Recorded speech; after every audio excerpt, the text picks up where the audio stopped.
Bol. Hari Bol. Happy Krishna conscious birthday to you. Hari Bol. Happy birthday, Balavrinda. Thank you, Janvi. Happy Krishna conscious birthday, Balvrinda. God Thank you, bless you. Mataji. Nick. Always bless. Please bless me. Happy Krishna conscious birthday, Balvrinda. Hare Krishna Mataji, please accept my humble obeisances. All glories to Srila Prabhupada and Shri Guru and Shri Gauranga and all the assembled devotees. This is Yashamati Priya Devi Dasi from Chicago. Very, very nice Krishna speaker. Background is very nice. Thank you, Mataji. Hare Krishna, Yashomati Mataji. Please accept my humble obeisances. Srila Prabhupada ki jai, Guru Maharaj ki jai. Thank you, Mataji, for joining. Hare Krishna. Hare Krishna. Hare Krishna, Aditi Mataji, Guru Srila Prabhupada and Guru Maharajis. My humble obeisances to you and all the devotees. This is Krishna Kumari Devi Dasi from France. Hare Krishna, Krishna Kumari. Mataji, please accept my humble obeisances. Srila Prabhupada ki jai, Guru Maharaj ki jai. Thank you, Mataji, for joining this morning. Hare Krishna. Hare Krishna, Aditi Mataji. Please accept my humble obeisances. All glories to Srila Prabhupada. This is Shyama Gauri Devi Dasi from Charlotte, and happy Krishna conscious birthday to Balavrinda. Hare Krishna, Shama Gauri Mataji. Please accept my humble obeisances. Srila Prabhupada ki jai, Guru Maharaj ki jai. Thank you, Mataji, for giving us all these services and your association. Hare Krishna. Hare Krishna, Aditi Mataji. Please accept my humble obeisances. My humble obeisances to all the assembled devotees. All glories to Srila Prabhupada. All glories to Shri Guru and Gauranga. This is Shushmita from Canada. Happy Krishna conscious birthday, Balabrinda. And thank you, Mataji, for your wonderful service. Hare Krishna. Hare Krishna, Shushmita Mataji. Please accept my humble obeisances. Srila Prabhupada ki jai, Guru Maharaj ki jai. Thank you, Mataji, for joining every morning. Hare Krishna.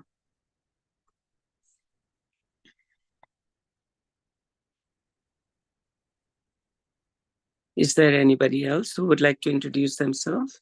Hare Krishna Mataji, Dhanvat Pranams, all glories to Srila Prabhupada and the assembled devotees. This is Revati from Atlanta. Happy birthday, Balavinda. Hare Krishna, Revati Mataji, please accept my humble obeisances. Srila Prabhupada ki jai, Guru Maharaj ki jai. Thank you, Mataji, for joining. Hare Krishna.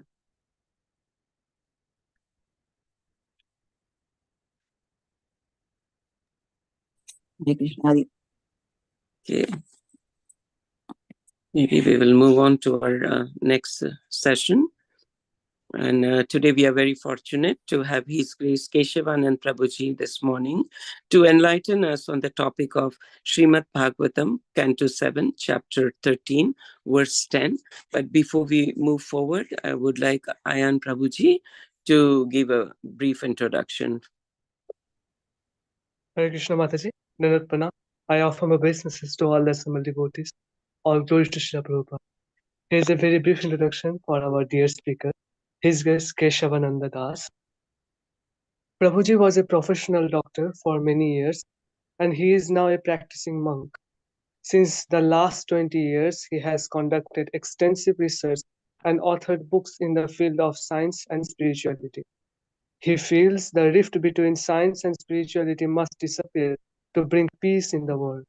If spirituality is a superstition and a myth, science is materialistic and atheistic. A new approach to life is needed today that can bring the best of both. Since science must re-embrace spirituality and be humble to admit its defects, flaws, and ignorance, and spirituality must base itself on sound, scientific, and rational ideas. Keshavananda Das has studied both Vedic and Western philosophy. Besides learning Sanskrit, he also learned Bengali, Gujarati, Marathi, and Kannada to know about other traditions. His present endeavor in the field of science and spirituality has enabled him to come up with seminars on diverse topics like science and the Vedas, mind and machines, science fails to explain life, consciousness, and beyond, etc., that he has presented in various colleges in India, Europe, and America. Under the guidance of his spiritual master, His Holiness Bhakti Vikas Swami Maharaj, He has also started a Gurukul, a traditional system of Vedic education in Punjab, India, where children learn the ancient Vedic culture and values. Besides, he has started a farm community. The community has a traditional way of living with mud huts and thatched roofs, with cows and of course farming. This community will set a model for the world to show how to live a life based on the principle of simple living and high thinking. Here goes the brief introduction for Prabhuji. Over to you, ma'am. Thank you, and Prabhuji, for that brief introduction. I don't see His Grace Keshavanand Prabhuji yet. I don't think he has joined yet. Yeah. Is anybody else who would like to introduce themselves? Prabhuji is coming in 2 minutes. Okay. Thank you, Mataji. Devotees, you can unmute and introduce yourself. Hare Krishna Mataji, Dandavat Pranam to you. All glories to Prabhupada, all glories to Guru Maharaj, all glories to Assembly Devotees. This is Mohini Lakshmi from Detroit. Hare Krishna, Mohini Lakshmi Mataji, please accept my humble obeisances. Srila Prabhupada ki jai, Guru Maharaj ki jai. Thank you, Mataji, for joining this morning. Hare Krishna.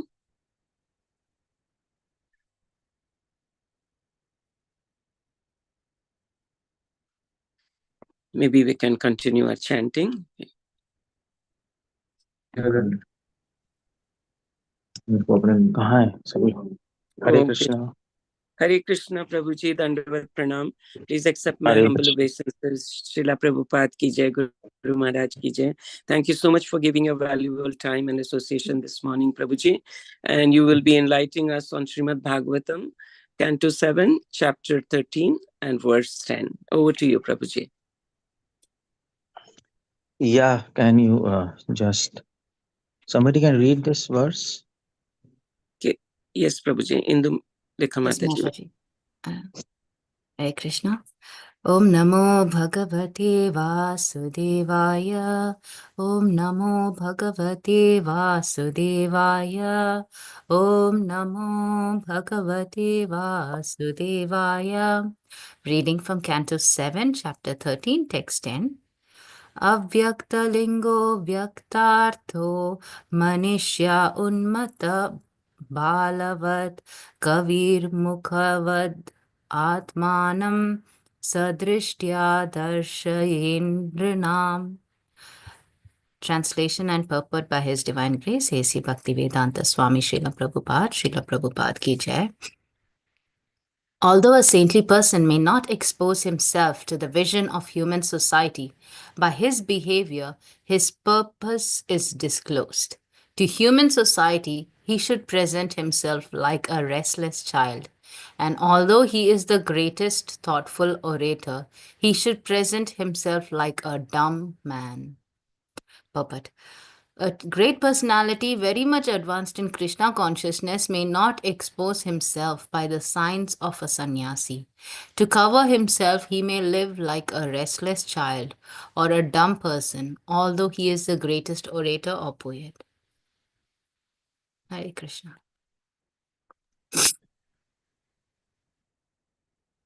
I think I'll begin. ओम अज्ञानातिमिरन्धस्य आगे बैठ गए सब लोग just get sight, let them sit. ओम अज्ञानातिमिरन्धस्य ज्ञानाञ्जनशलाकया चक्षुरुन्मिलितं येन तस्मै श्रीगुरवे नमः विष्णुपादाय कृष्णपृष्ठाय भूतले श्रीमते Bhaktivedanta स्वामिनिति नामिनं गौरवाणि प्रच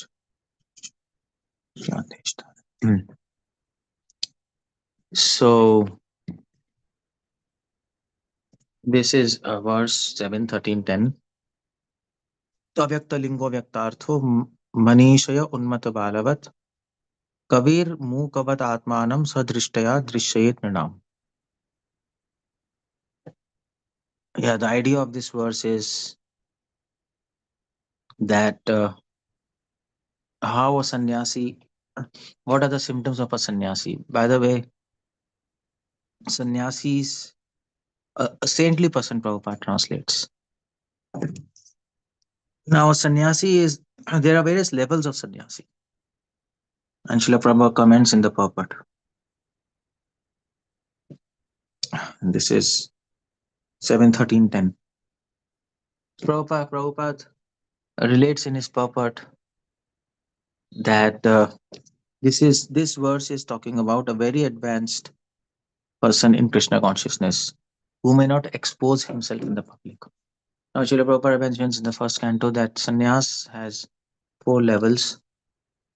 The first level is, of course, sannyas. Second is Kotichaka. Sorry, sannyas has 4 levels: Kotichaka, Bahudaka, Parivrajacharya, Paramahams. And the 5th level is Avadhut. So, at the level of uh, Paramahams and Avadhut, sannyasis tend to hide themselves from the public. Just like, for example, Madhven Puri, he was he never used to live in cities. He was actually going in the forests and staying there. When people asked him why you are staying in this forest, he said, "Well, I don't want to mix with public. I'm afraid that of bad association."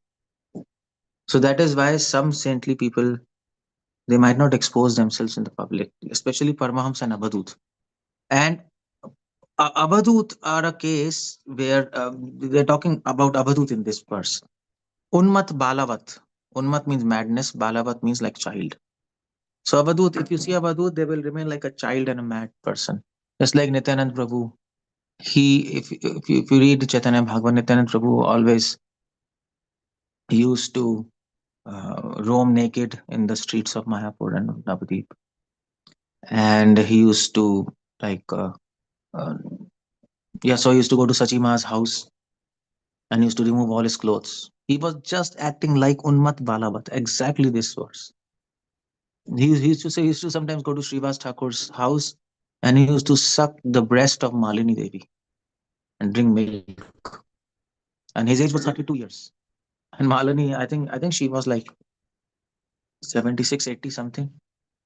Like, of course, at that age, you can't have milk in your breast, but he used to do that. And Chaitanya Prabhu many times warned him that you should not act like that, like stupid, like this stupid. You come to my house and remove all your clothes, and my wife is there, and you are 32 years. Mahaprabhu, I think at that time he was how many years? 24 years. Mahaprabhu was 32, and his wife 20 years, some 20 years wife, and he's roaming naked. So why it was like that? Because he was Abhadut.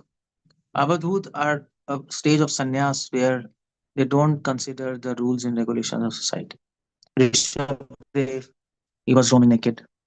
Gorkshwadas Babaji and Vamsiyas Babaji, all these Babajis, uh, they are in the level of Abhadut. And that is why you see Vamsiyas Babaji, he used to, um, uh, sometimes he used to eat, sometimes not eat, sometimes he used to drink anxious water, sometimes, like in 4 days, he will be eating one brinjal, and then he'll be, sometimes people saw him roaming naked, sometimes people saw him wearing only a hat without any clothes. He was like, he was acting crazy. So he used to go to this uh, crematory burial ground, and used to take out the clothes of dead bodies and wear that. You might be, for all practical purposes, he's a madman, and at least as far as society goes. But that's what this verse is talking about. These sannyasis, drishtaya darshay nanam, they cannot be seen by ordinary people. This who was that? A few devotees, when Bhaktivedanta Thakur was there, few devotees from Gaudiya Math, they were going to meet Godshas Babaji.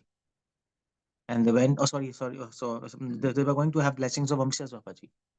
And when they went, so on the other side of Ganges, they went and they were like trying to have these blessings. But Vamsiyas Babaji was acting really weird and they couldn't understand anything. So they came back to Bhaktivinoda Thakur, again to Gaudiya Math. Bhaktivinoda Thakur, he he came to know that people are going to Amsas Babaji for blessings, and next day he told all of his disciples never go to take blessings for him.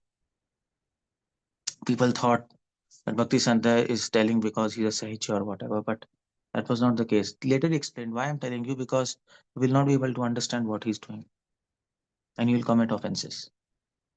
So that's why he forbid them. Vamsyas Babaji, I think he had Gaurnathai deities with him. Huh? No, he had Gaurnathai deities. He was acting weird. He used to tell Gaurnathai that if you don't accept my offering, I will break your legs. And while offering, he used to have a stick. You have to eat, otherwise I'll break your legs. Now, how do you understand all these things? This is complete madness, and that is why Avadhut stage is mentioned here. Unmat Balavat. At that stage, the person's the soul is so evolved that they forego all the rules and regulations of society, all the maryada, and they are like they're outside the society, they're outside this body. That's how they're living. Now, a classical example of this, if you want to see an example of Avadhut in other religions, just like if you go to Buddhism, you will find this laughing Buddha. You have seen that laughing Buddha, like so So these people, these laughing Buddha, these people, what they used to do is people who followed this laughing Buddha. What they used to do is they were like just going in the society and always laughing. They never preached. They used to go to some villages. They used to keep on laughing, and people used to see people would say, "What's happening?" They used to laugh more, and people thought they're mad. But actually, they were the most intelligent people because why they were laughing? They were laughing by seeing this madness of this society. So they thought that they are mad, but they thought that these people are mad. So in fact, there's a story also. Of three famous laughing Buddha saints. They were always traveling in from village to village. They were always laughing. They never used to talk with themselves. So once what happened? Um, one of them died. So the two others were laughing. So the villagers said, "You're crazy, okay, fine, you're laughing always, but you one of you have died, and now you should not laugh." So they said, "Well, we are laughing because because he's relieved from all sufferings. That's why we are laughing. We are so happy, and we are laughing that death is so cruel that death took him, but death did take us." So we are laughing because we think the greatest mercy on of a friend was not through by God but by death. So he's relieved. So there so they were like thinking all these things. So they were going to other villages, and the other person died. So he was alone. So again he was laughing. The people said, "Well, now we are laughing. You two, but now you are alone. Should be so feeling so lonely, and you should be sad." He said, "No." He said, "I'm laughing because uh, because because uh, because now I'm alone and all my attachments are gone.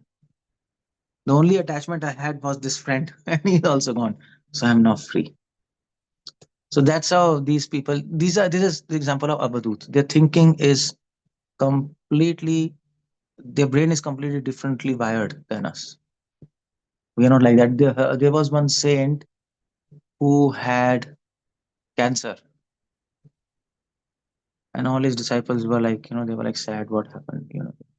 He was laughing, and they said, "Why you're laughing?" He said, uh, "Well, you're weeping because you're stupid. I'm laughing because this disease is helping me to get rid of greater disease, which is his body. So this is a happy moment. It's not a sad moment." So that is why Avadhut are behaving very differently, because the thought process is very different. Very different. Most of these Avadhut, they are roaming naked. Now you might say, why they are roaming naked? What's happening? They don't care about the society or what's happening. Why they're roaming naked? Because Srimad Bhagavatam says. Oh, another example of Avadhut is actually Jad Bharat. He was roaming naked, and they asked, why are you roaming naked? He said, well, I am not naked, my body is naked. People could understand his language. It's completely fool. But Raghuvan understood. He's the most intelligent man. So that is Avadut. And but to achieve this platform, it's not easy. Prabhupada says only great personalities in Krishna consciousness can be on this platform. Because this is like the end of sannyas. Kutichaka, Bahudaka, Parivrajakacharya, Paramahams, and then there is Avadut. There's one example of classical example of Avadut in Srimad Bhagavatam also. This who was that fat person who was lying, and Prahlad Maharaj, he was going and he was lying and he was becoming very fat. And Prahlad asked him, like, you are lying on this, you are in the forest and you're lying and you don't even go for begging. How come you're so fat? So he was laughing. And Prahlad immediately understood he is a very advanced devotee. He's very advanced. He got down and he bowed down to him. And then he asked, like, why, how come you are so, you didn't answer me. How come you're so fat? So he said, he was laughing. So he said that he said that food for body is anna, but food for soul is God. And soul is healthy, body is healthy. So Prahlad, okay, he's Avadhut, and then he said, he blessed him. Avadhut blessed Prahlad, and then he went off. So like that, there's so many examples of Avadhut in Bhagavatam. Who else is there? Example of Avadhut in Bhagavatam. Um, who is that? I'm just missing. Oh yeah, Shubdev. this Pingla. And Pingla was there. Dattatreya, he was actually Avadhut. He was just staying on the other side of the road and he was watching Pingla, what she's doing. And because of his seeing her, she got blessed and she got changed. She got renunciation in her heart. So Pingla was there. This Dattatreya, he's Avadhut there in Srimad Bhagavatam. There are many examples of Avadhut like that in Srimad Bhagavatam.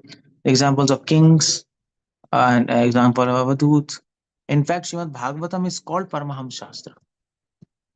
And that verse is there specifically. What's that verse? Uh,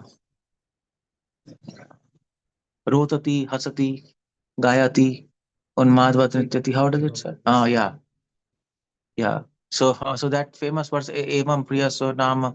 So yeah. Evam Brata So Priya Nama Kirtaya Jatanuraga Tutachitta Uchchai.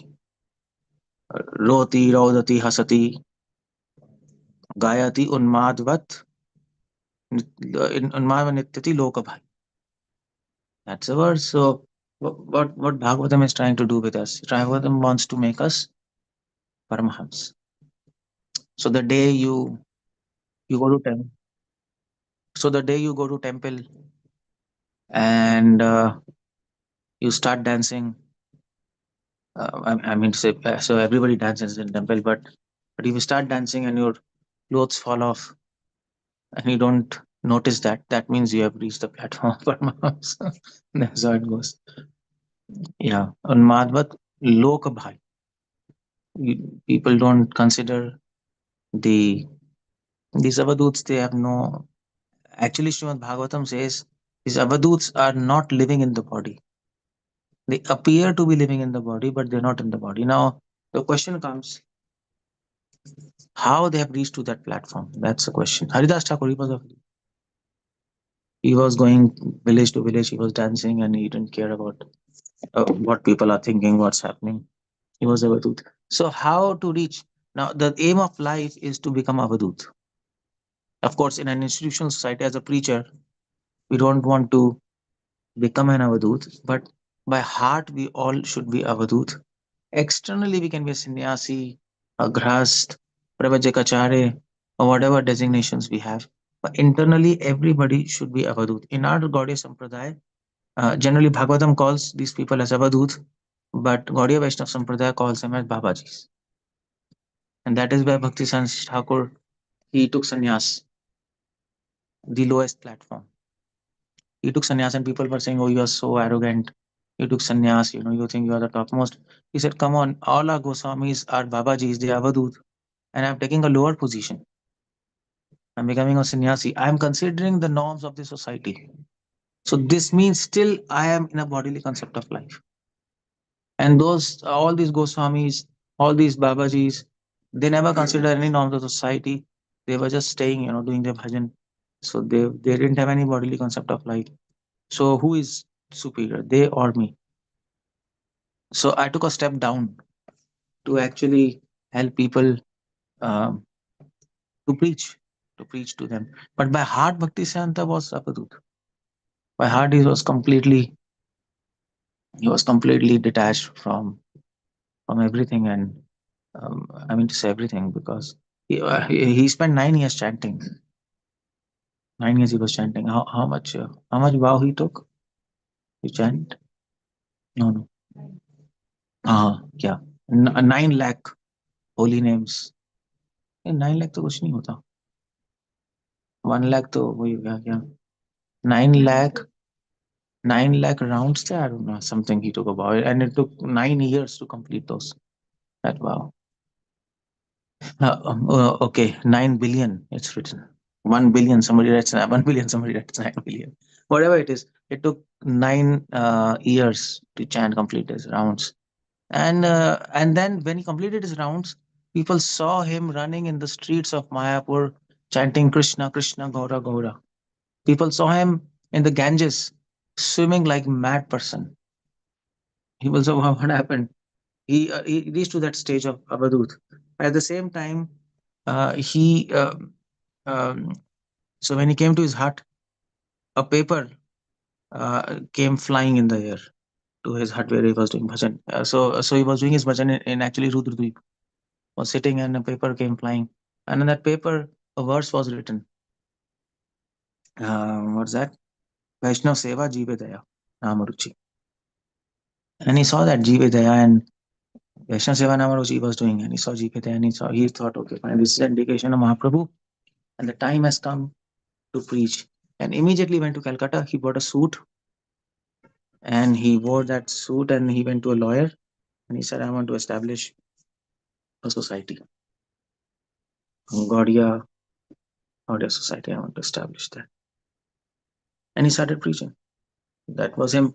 So what happened to his madness, which he was showing in the streets of Mayapur? He actually hid it in his heart. It was there, but for the benefit of society, he hid it, and that is why this verse says this point. Kabir Mukavat Atmanam. Srila Prabhupada says, although he is the greatest thoughtful orator, he should present himself like a dumb man. A saintly person may not expose himself to the vision of human society. This is the whole point. So, and Bhaktisanta, he never showed his symptoms. Srila Prabhupada also never purposefully showed any symptoms. Sometimes devotees saw him with the tears, and these things happened, but he never like showed it publicly. And okay, this is Jesus. Like I'm like a great person, and I have all these symptoms. Roti, rodati, hasati, gayati. He never showed that. So this means that great preachers, as preachers in the society, we have two faces. Avadut, they have just one face. They are like mad person. We have two faces. Ghostan and the preachers. Externally, we are in the Varnashram system. Internally, we are beyond Varnashram system. We all should be not be internally. We should not be attached to these so-called dharma of this material world. internally, but externally we have to follow. So the question is how to reach to that platform. That's a big question, because that's the ultimate aim of life. If we, Srila Prabhupada said, at the end of the life, you should be able to sit in Vrindavan and continuously chant 24 hours. That's what is we are looking for. So if you don't practice now, how much we can chant? 1 hour, 2 hour, 3 hour, that's all. Then we will be like going bonkers here and there. But we should be able to sit in under a tree in Vrindavan, chant 24 hours and leave our body. That's what Prabhupada said. That capacity should be there in us. So how to do that? It seems impossible. Is Avadut staying in the body but yet not in the body, and not considering the rules and regulations, society, roaming naked in the society? That it's very difficult. The only difference between Avadut and us is not the difference of lust. That's not a difference. The difference is difference of pride.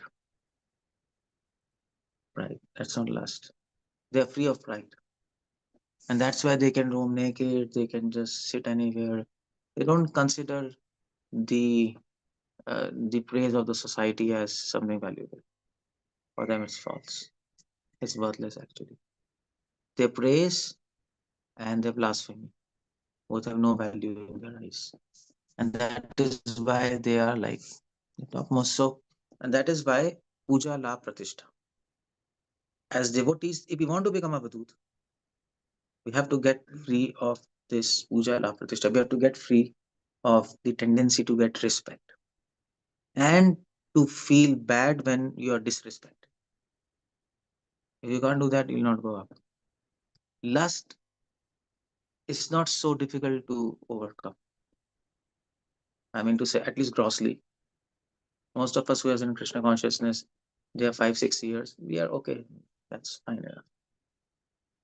But pride, even big sannyasis, they cannot overcome. Very difficult to overcome this pride, and that makes a difference. So if you want to go up the ladder of devotion, it's not lust we are like fighting with, to fight with pride. And that is why the greatest quality of a Vaishnava is humbleness. Greatest quality of a Vaishnava is not celibacy. Mahaprabhu never said Trinadapi Sumishana. Sada Kirtana Hari. Chaitanya Prabhu never said that how can I put it? Kam Vasna Shunne, Sada Hari, Sada Kirtan Hari. No, he never said that. Never said that. So it's not the point that you become brahmacharis, you are elevated, your household, you're not elevated. That's not the point. Doesn't matter. I mean to say, in both ashram, of course, you have to maintain certain amount of control. That even without devotion you can do. You see all these yogis and jnanis, they have good control on themselves. Even Jains, they're super self-controlled. All these what do we say, Digambars? They go naked on the street. I saw once, was walking naked and all the people were going on the side, and then females were walking behind, Jain females. And nothing, they're just walking like that. Now you have to control yourself, otherwise, you naked you're walking. It's crazy. How can you like? It'll be like madness if you can't control yourself. So you can control. They are not devotees. So, but if you want to, so actually in the eyes of this Dugdadhari Brahmachari, Chaitanya Prabhu never like cared for him. Srivas Thakur, he was like praising, okay, he only drinks milk and he's Brahmachari. I said, come on. And this, so this Pandit Gadadhar, he was a lifelong Brahmachari, but he took initiation from Pondrik Vityanidhi, who was a householder, and externally he was a materialist. He showed himself as a complete materialist.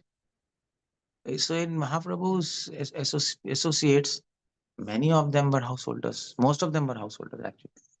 Celibates were very few. So, what Mahaprabhu wants, what Krishna wants in us is humbleness, freedom from pride. And that is why Bhagavatam begins like that, isn't it? What's that verse? Paramo nirmatsaranam sata. Who is eligible for reading Bhagavad? That means who is eligible to attain Krishna? Because without Bhagavad, you can't attain Krishna. Bhagavatam is Swam Lord in the form of it's Krishna in the form of book instructions. So who is eligible? Non-envious. Non-envious means actually who is free of pride and ego. In other words, non-envious person is who is free of pride. Only a person free of pride and ego, he can be non-envious.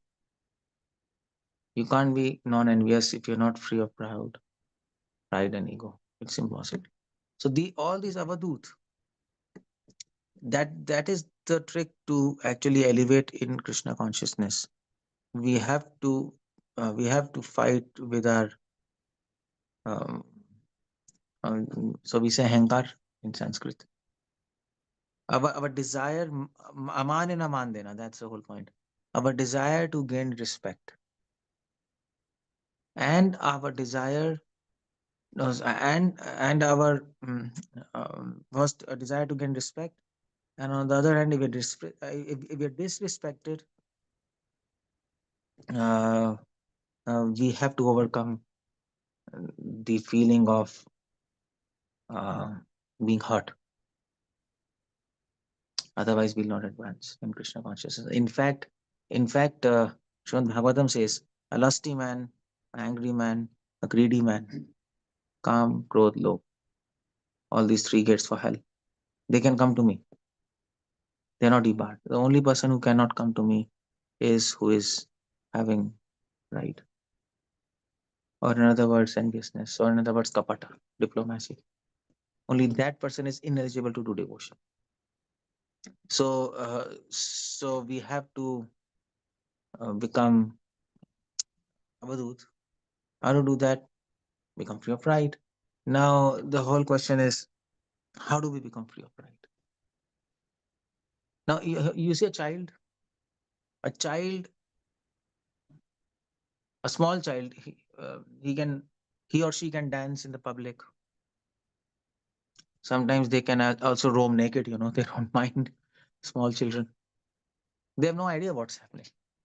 They are there, but they are not there. And that is why it says, "Anumat bat balat bat." You have to become like a child. The idea is that just like a child, it doesn't know what's happening all around it. It's like absorbed in himself. The child is enjoying in himself, and that is why he's oblivious what's happening around him. So similarly, Zabdut. He'll be doing whatever he wants. He'll be absorbed in himself. He will be fully, what can I say, absorbed, fully disconnected from surroundings. So if a child can do this, then Avadut can also do. But the question is, why a child is behaving like this? Because free of pride. Child is free of any designations. Child doesn't think I am this, I'm this, I'm this, and that. I'm this and I'm this. Child never thinks like that. Child is a child. That is why Prabhupada says, chant like a child. Prabhupada says, chant like a child's cry. Why child? Because free of pride. There is no designations in his mind. There is no, I mean to say, a child cannot have pride of anything because child is oblivious. Child doesn't know what is money, what is designation, what is doctor, engineer. What do you mean by showing yourself? That also, no idea is there in his mind. And that is why behaving like that. So that is why if you want to behave like a child, cry like a child while chanting, you have to be free of pride and ego. Otherwise, we are stuck up. simply stuck. You see, Prabhupada also, Srila Prabhupada, although he was Vardacharya, but he was like, or he like, but he was living a very simple life. People who met him, people who met him, they couldn't even recognize he's an acharya of, worldwide acharya of ISKCON. Many people met him and they asked him like, like many people met him and they were like, they asked Prabhupada, so can we meet Prabhupada? Because they thought he's an ordinary old man. Prabhupada, like, he might be like 6 feet and strong and tall and very impressive. But then they saw he's the same man who is just roaming around in dhoti in the backyard. And the same man is giving darshan. This is called as devoid of pride and ego.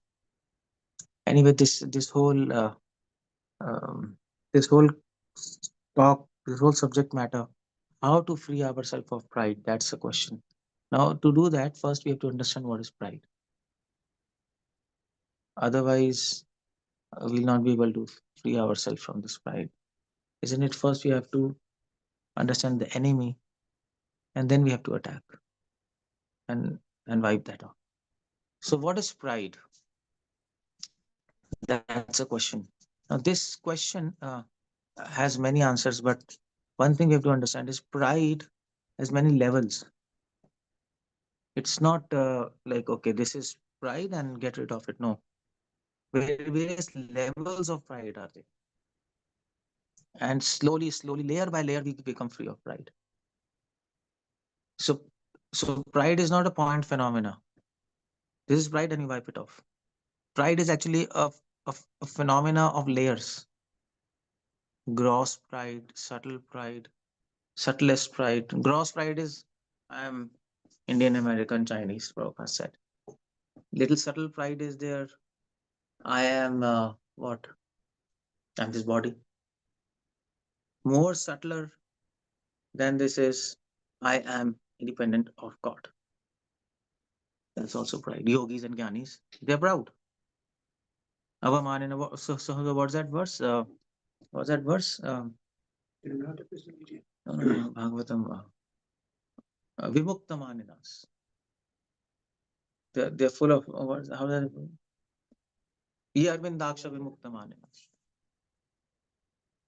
So they think Maninas. They think they are got liberated Vimukta, but Maninas, but they are full of pride. So that is more subtle pride. Even more subtler pride is that I am devotee of Krishna. That is a more subtler pride. I am devotee of Krishna, because and no devotee of Krishna will think that I am a devotee of Krishna. No one. Bhaktivinoda Thakur also says, Ami to Kamera Dasa. He doesn't say Ami to Krishnera Dasa. In their mind, they think like that. So I'm a devotee of Krishna. That's pride. I'm trying to become a devotee. That's okay. And more subtler pride than that is that I will become a devotee. That's also crazy. We can't become a devotee. We can become a dust of the lotus feet of a devotee, but becoming a devotee is not a good thing to think of. Like, so that is more subtler pride. So all these levels are there of pride, and we have to work on them slowly and steadily, unless we have this short span of life. And those who work, you see the point. We have to know where to work. Otherwise, we will never elevate. Most of us are working on lust, but that's not where we have to work. We have to work on pride. If you work on pride, automatically you become free of lust. Because if you work on pride, by pride we think I'm this body. And if you work on this, I'm not this body, you are free of lust automatically. Well, lust is connected to this body. So that is why Prahlad Maharaj says, Aham Mameti. This is a disease. I and mine. That is pride. And when we are free of this Aham Mameti, yeah, Aham Mameti. And so how do they put it? Like na aham amiti. So yeah, so there's some kind of jargon there. So if we free of this aham amiti, oh yeah, actually yeah, it is said in scriptures. The two words will lead you to hell. Two words, aham, a plus hum, aham will lead you to hell. And three words will lead you to liberation. So what is that?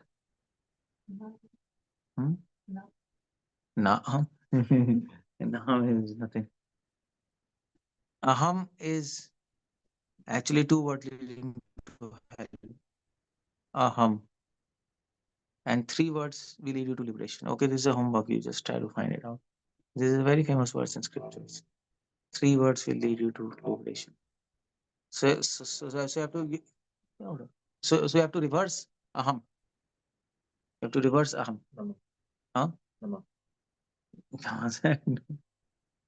Yeah. Yeah. So the two words which will lead you to hell is mama.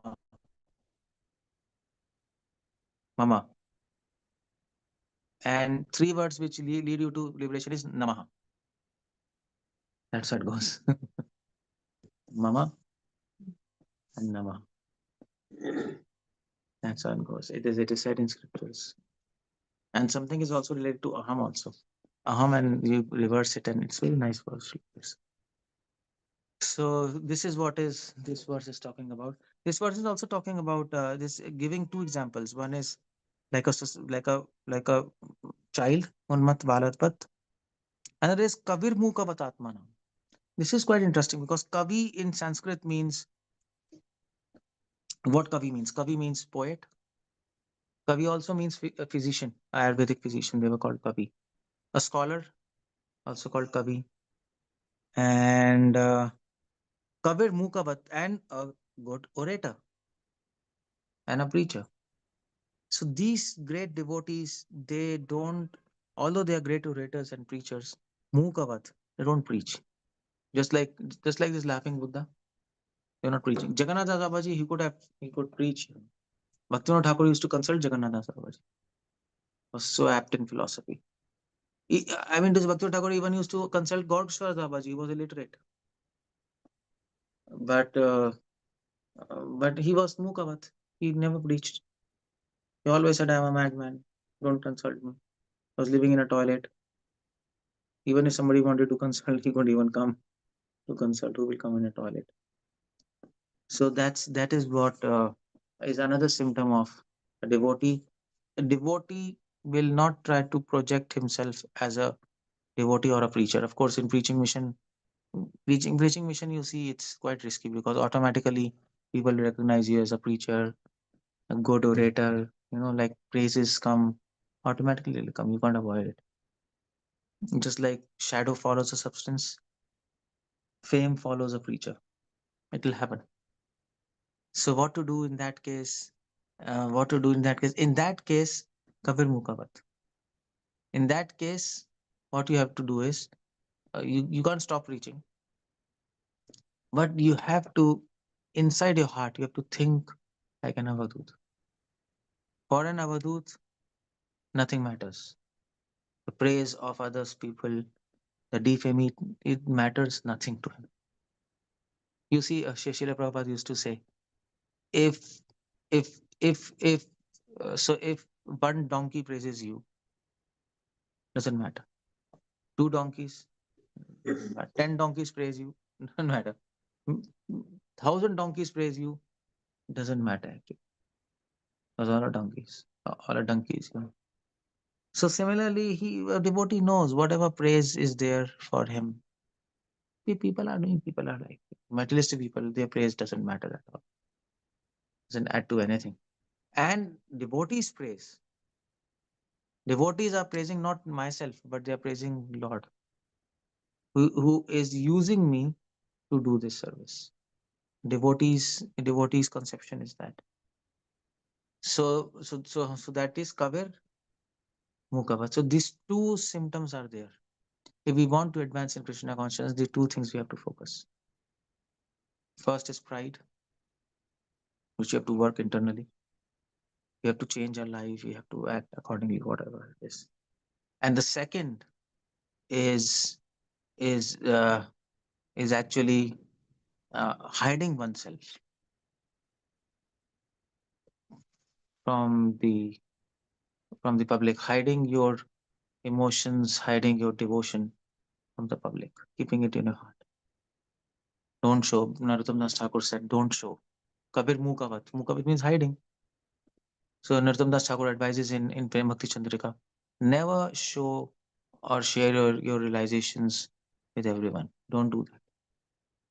Hide it. Keep it to yourself. If we can do that, then we will be safe. We will actually be safe from pride and will not become trapped in this mama and aham and all these things, and we'll be able to advance in Krishna consciousness. Of course, nevertheless, still it's difficult. But uh, so actually, it's very difficult to pinpoint pride. You know why? Because it is said that you cannot see your eyes by your eyes. You can't do that. You can see others' eyes, but you can't see your own eyes. So you can't pinpoint pride because because because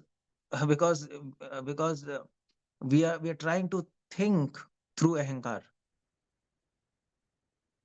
We're trying to think through ahankar. We are trying to pinpoint ahankar through ahankar.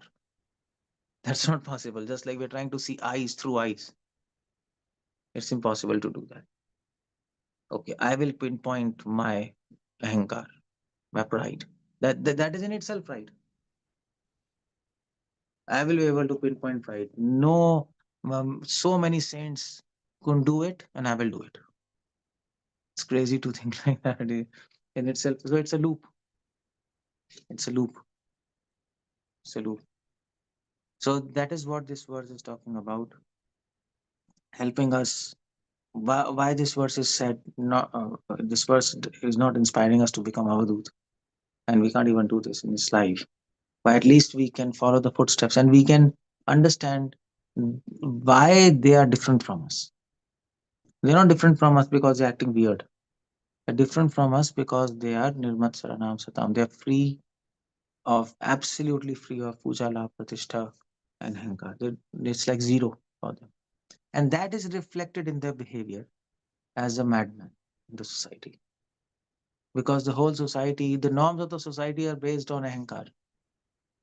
As the norms, brahmachari, grahast, vanpra, these all designations.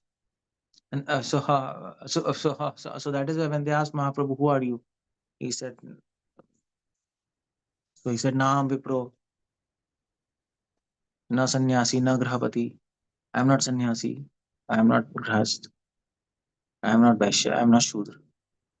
I am nothing of this. Kopi bhartu pad kamle or dasan das. I am servant and servant of maintainer of gopis. That's what he said.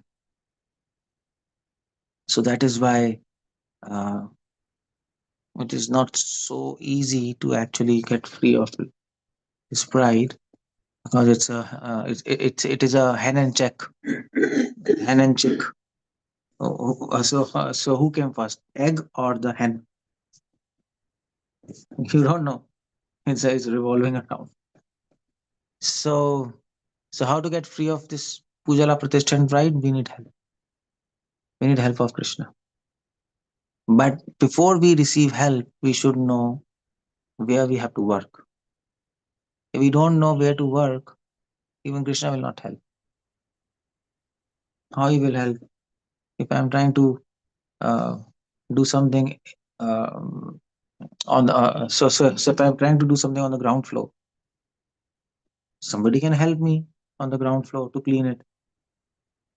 But nobody can help me to clean first floor if I am standing on the ground floor. You have to go to the first floor, then help will come. If okay, I'll be there on the ground floor, and please help me to clean the first floor. You're crazy. You have to go up, and then we can help you. Similarly, if we don't know who is our enemy, and we don't work on it, even Krishna will not help. Then we will be working on wrong areas and wasting our time, or the progress will be slow and dangerous, and then we may fall, you may land up into difficulties. That's this verse all about. So this is what the teaching we learn from Avadhut. This is the teaching we learn from Avadhut. That they are free of pride, and that is why they are fully surrendered to God, and they're the most elevated souls in the society. Hare Krishna, Srila Prabhupada ki jai. Anybody wants to ask anything? Hare Krishna, Prabhu. Senses. Very nice class, Prabhuji, as always, very nicely. He described about the position of Avadhuta, and thank you so much for all the examples also. And yes, we see the hand raise of Rita Mataji. Can you go ahead, Mataji, unmute yourself and go ahead. Thank you so much. Hare Krishna, Prabhuji. Pranam. Thank you so much, Prabhuji. You have explained very elaborately. But I have one doubt. You have said that Prabhupada has said that at the end of life we should be able to chant always and stay in Vrindavan.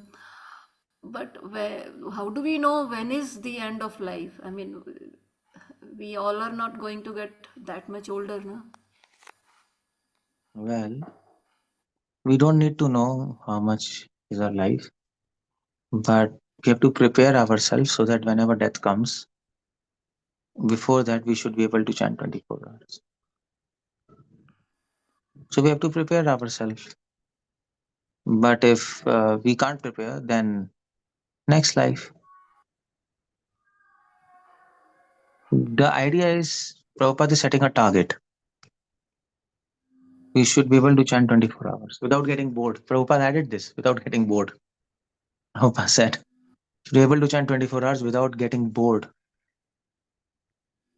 So if that's your target, then sometimes when you're free, you can chant 24 rounds, 30 rounds, 40 rounds, sometimes 60 rounds, sometimes 80 rounds. If you are free, then do practice that. Means Prabhuji, literally chanting japa, or I mean other forms of chanting like glorifying Leela, Gun, etc. Chanting means chanting. Chanting. Yeah, chanting. So, Hare Krishna, Prabhuji. Prabhuji, just Krishna. one more Uh, question, Prabhuji. Yeah. Can Ask. Yeah, Prabhuji, in one of your lecture, I have heard of the difference between Sankirtan and Japa. And I so, don't know. Prabhuji, whenever we are alone and chanting a little loudly, isn't that Sankirtan only? When we are alone chanting, no, that is no. That is Sankirtan, Japa are very different things. I mean to say they are same and different also. Japa is like chanting Hare Krishna, Hare Krishna. It can be done ritualistically. But Sankirtan means either you chant with devotees or you chant alone. But Sankirtan means you are chanting with your mind and intelligence involved in chanting. That is Sankirtan altogether. So technically, when we say so, in normal language, it doesn't matter whether you say japa or sankirtan. But in that lecture, probably I was trying to make a little distinction between ritualistic chanting and chanting with involvement.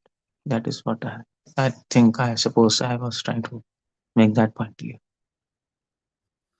Yeah, the doubt is that Prabhuji, that we staying far away from the temple, we don't get devotee association, so that the in common language, chanting among the devotees with the devotees, we don't often get opportunity such doing such sankirtan. So So yeah, I'm so afraid. then leave it. Don't do what you can do. What you have, you have. What you don't have, you don't have. But no problem. If you can't chant with devotees, chant with your mind and intelligence Okay. involved in chanting. That is also Sankirtan. Okay, Prabhuji. Thank you so much. Hare Krishna. Dandavat Pranam. हरे कृष्णा प्रभु जी, दंडवत प्रणाम। हरे प्रभु जी, Who is मेरा this? एक प्रश्न, योगेंद्र प्रभु जी, कौन? योगेंद्र। अच्छा। हम्म प्रभु जी, मेरा एक प्रश्न थोड़ा इस विषय से थोड़ा अलग है। मैं ये थोड़ा ये जानना चाहता था कि जैसे भगवत गीता में मेंशन किया गया है कि जो वेदास में जो वर्ड्स हैं वो मतलब मेटाफोरिक वर्ड्स हैं, या फिर एक तरह का मतलब अलग अलग स्तर की कॉन्शियसनेस के लोगों को अट्रैक्ट करने के लिए मतलब अलग अलग प्रक्रियाएं बताई गई हैं, अलग अलग प्रोसेस बताई गई हैं।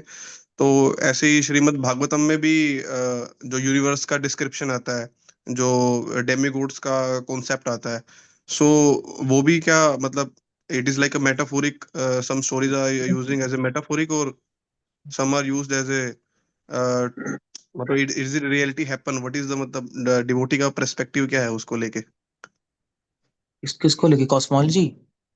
यस, जो भागवतम में जो कॉस्मोलॉजी मेंशन है, या फिर जो डेमिगॉड्स का कॉन्सेप्ट मेंशन है कि सूर्य सूर्य पे एक मतलब एक देवता है जिसके एवरीथिंग। पास अश्व है, या वो राउंड Oh, चक्कर so लगा रहा everything है। is a reality. Hare That's not Krishna, metaphorical. Prabhuji. Can you put your question in English, because this is the English forum? So if you put the question okay, in English, then everyone will be No, able wait, to. wait, Mataji. I'll repeat in English. Otherwise, Yes, okay, take Prabhu. will take Yes. five minutes to speak.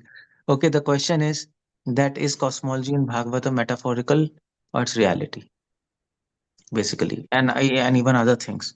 So the idea is those cosmology is reality. That's not metaphorical.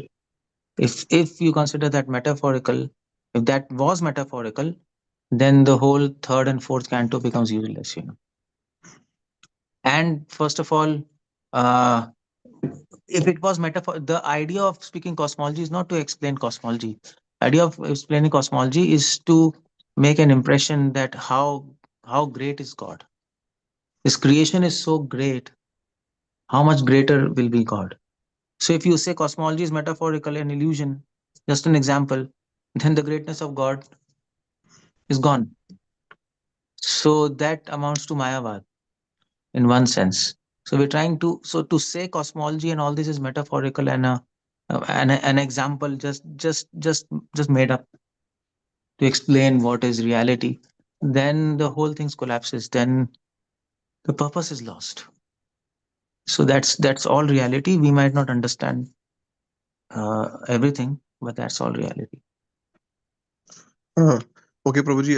Prabhuji, my second question is related to the Buddha that you have mentioned, the laughing Buddha in your lecture. Like in Buddhism, there is a different sect like Mahayana, Hinayana, Vajrayana.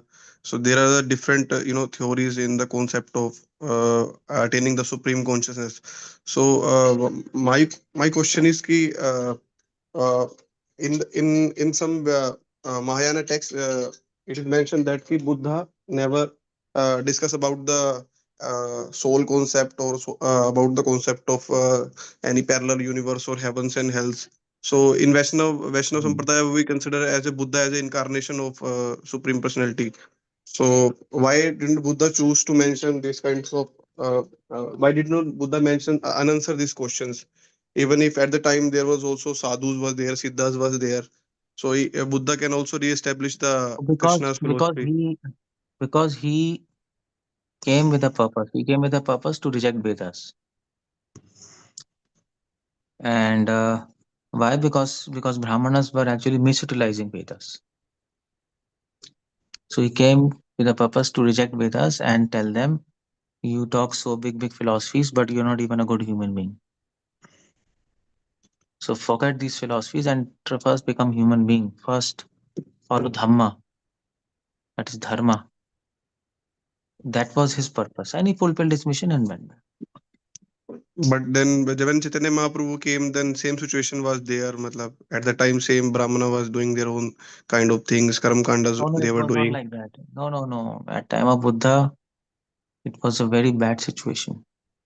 Everybody was misutilizing Vedas. At the time of Mahaprabhu, come on, so many Madhva Sampradaya, Sri Sampradaya, Vaishnava Sampradaya, Shankara was there. So many sects were there. Like these people who were like Buddhists were very few handful. Like people who were misutilizing Vedas, they were very handful. Like all these Karam Kandis were there. That's all. Okay. Prabhuji, my last question is related to Bhagavad Gita, 18th chapter, in which there is a shlok, Man mana mad bhakto madhya imam namaskuru. So the translation is always think of me. So as a when we read the word always think of me, as a person who is working in samsara, who is doing all kind of things, so what exactly meaning is always think of me, when we, Well, because well, you well, mentioned you that the always Avadut. no, well, you always think of food, no? So you can always think of Krishna while doing anything. Okay, it's You like you ask realize. you ask anybody you ask anybody you ask your friends. You always think of sex? Yes. Right. Yeah. Right. So it's like always realizing Krishna, matlab. That is Yeah. all simple definition is. Hmm. Okay. Thank you, Okay. Prabhuji, for Hare sharing your. Krishna. Thank you, Hare Krishna. Thank you. We see Jyoti Rani Mataji in raised hands. You can ask your question. Hare Krishna, Prabhuji, Dandavat Pranam. Prabhuji, I want to ask that in day-to-day life, our time is very limited and we have to do all the devotional activities like chanting, reading Prabhupada's books, Srimad Bhagavatam, Chaitanya Charitamrita, so much thing to do. So what we should prefer? Means how can we make balance and do all the things? Hare Krishna. Nothing. Don't do anything. Best answer. Means I The- want to do all the activities of devotion, but I don't no, get no, time. no, don't do. You see, I'll tell you. Daily you eat all the food items. No, what I cook only that है ना? item I eat. बस. So daily you do those activities which interest you. And then next day you do different activities, next day different activities, choose different things. So it will be more interesting. Of course, chanting we have to do daily. Okay, reading. Sometimes you can read some book, other times another book. Or sometimes if you don't feel reading, first don't read, listen to lecture. Sometimes you don't even feel to listen lecture. Chant bhajan, don't listen lecture. Then next day you can listen lecture, something. So that also if you can do daily or everything, that's the best. But life is complex. Life is so many things you have to do. So then you can do different things on different days. So in that fashion you can cover all items in a week. Don't try to cover everything in a day. Yeah. That will be good. Practical something. Okay. Thank you so much, Prabhuji. Hare Krishna. Dandavat Pranam. Thank you so much, Prabhuji, for this practical reply also. So actually, I was also having the same question. Thank you, Mataji, for this. Thank you, Prabhuji. And we have a question in the chat, and Rita Mataji is asking from Chaitanya Charitamrita. Mahaprabhu says, what is it? I collar.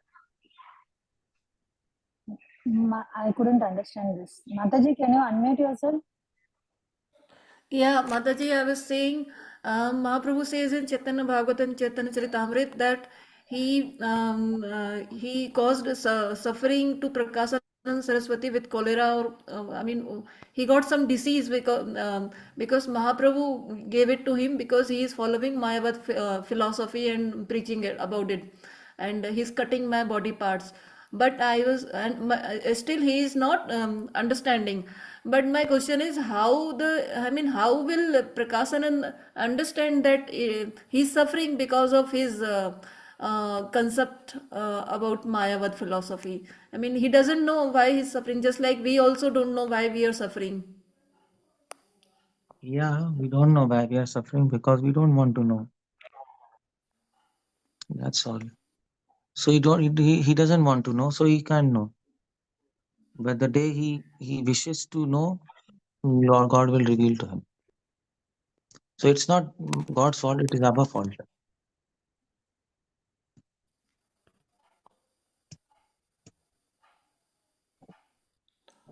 Okay.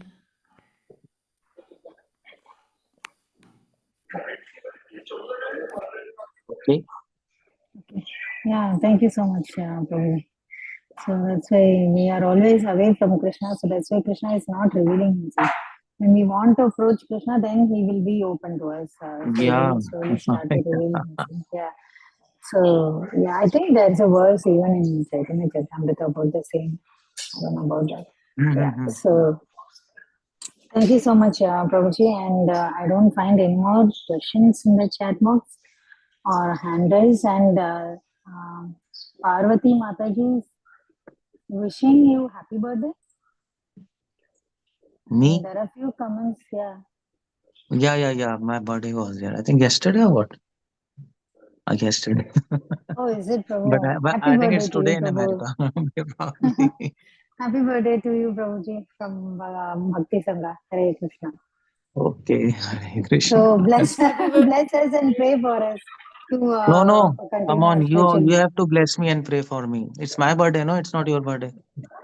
Hare Krishna. So then So we'll that pray for each other. That is the best thing. yeah, you all Vaishnavas bless me, you know. Hare That's Bol. what I So want. happy birthday, Krishna conscious birthday, Prabhuji. Hare Krishna. Happy Hare birthday. Krishna. Belated Hare Krishna Krishna conscious Prabhuji. birthday, Happy Prabhuji. Krishna Dhanavad conscious pranam. Thank you. belated birthday. Hare Krishna. Prabhuji. Happy birthday, Prabhuji. Hare Hare Krishna. Krishna. Happy birthday, So thank Prabhuji. Happy birthday, Krishna conscious birthday, Prabhuji. हाँ, ठीक है. Happy Krishna birthday. conscious birthday, Birthday, Prabhuji. Hare Krishna. Hare Krishna. Okay. So Hare thank you Krishna. so much, Yesterday we dear were not devotees, with you, for so joining that today. we can wish you. Happy birthday, Prabhuji. Thank you so much, Okay. Prabhuji, for your Thank wonderful you. pleasant Vancha association and kalpata. dear Vancha. devotees. Kalpata. Vancha kalpatarubhyasya Sarupyasya kripa kripa sindhubhyo sindhubhyo gnanapanitanam Happy birthday, pavanebhyo Prabhuji. vaishnavebhyo namo Vaishnavebhyo namaha. namo namaha. Anantakoti Jai Vaishnavrind Shri ki की jai. जय Prabhupada Prabhupada ki Jai jai. की Keshavanand जय Prabhuji. जय Shri Ki प्रभु jai. जी Keshavanand जय Prabhuji ki Okay. jai. Thank you so Hare much, dear Krishna devotees. Krishna Thank Prabhuji, you. Dhanavad Hare pranam. Gauri Krishna. Ganga Jai Hare Nitya. Krishna Jai Nityananda.